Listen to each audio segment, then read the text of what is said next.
Our client was Global Witness, who's a nonprofit NGO who focuses on third world countries and countries that have natural resources and the mismanagement of those natural resources.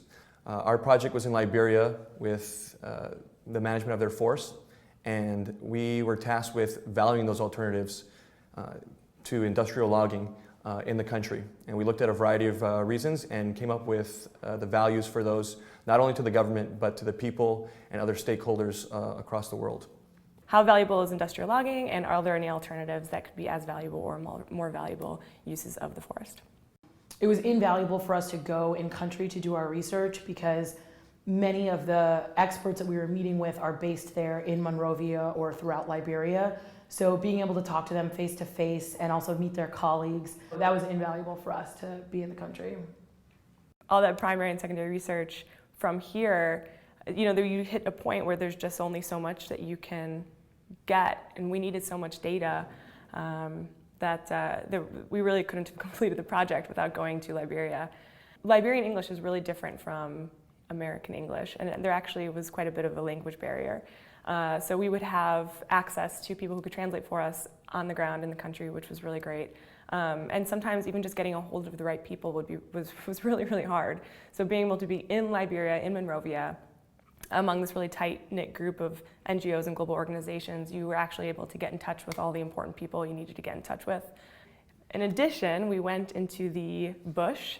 We split into two groups and went out into two different counties that are adjacent to forested areas, Riverside County and Barpolu County, and there we were able to actually interview locals in these communities that are pretty hard to access, and they certainly would never be reachable from the US. They don't have phones, they don't have email addresses.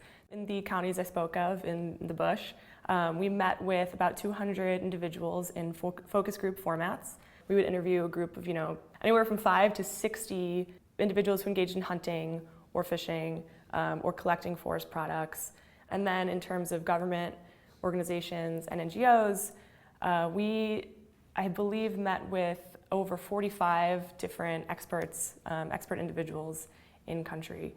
So that amounts to about that many hours of interviews. Without the support of CGM, it would have been impossible for us to really get out into the people that were affected, that we are working with, one of the major stakeholders, and value what the forest meant to them.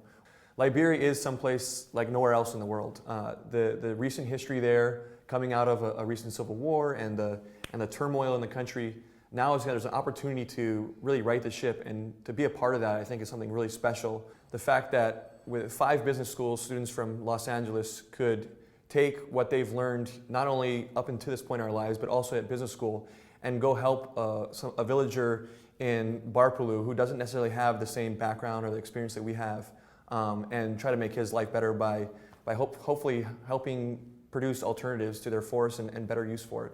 And I think that's Global Witness's mandate, and hopefully we think that we help them out in doing that. So. I might not be able to improve timber management in my next career, but certainly in my extracurricular activities and my volunteer work, I can apply the skills that I have as a business student, as an MBA, to solve bigger issues, and I definitely plan to do more of that. We all were so thankful of everything that not only Anderson but the CGM did for our project, and to give us this opportunity, and it is something that we will cherish for the rest of our lives and look back on as a once-in-a-lifetime opportunity. So I wanted to thank CGM on behalf of our team. To be able to go and see this place, a country that's emerging from decades of a really terrible history and slowly getting back on its feet, to actually be a part of that process and whatever little slice of work we were able to do and help them as they are growing into this new nation. It was really an honor to be a part of it, and a wonderful experience, and a sort of a capstone experience for our time at Anderson.